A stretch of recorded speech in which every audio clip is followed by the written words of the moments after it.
Pinakamahalagang halaga ng nasirang marijuana plants na itala ng PRO CAR. Tatanong pa natin sa balita, Rowena Munchang, XFM Santiago.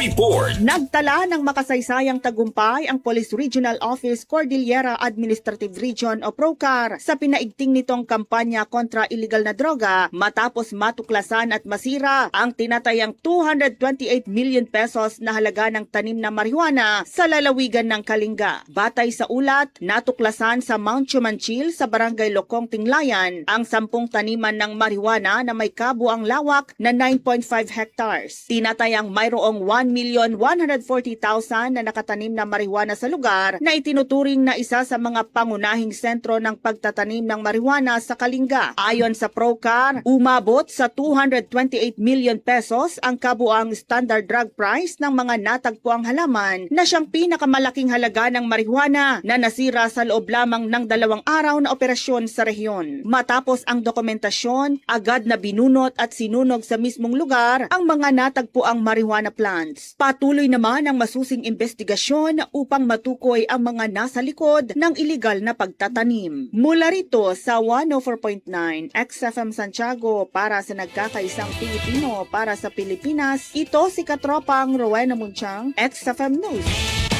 Cellphone Plus Gold, mapalit sa mga butika sa inyong lugar.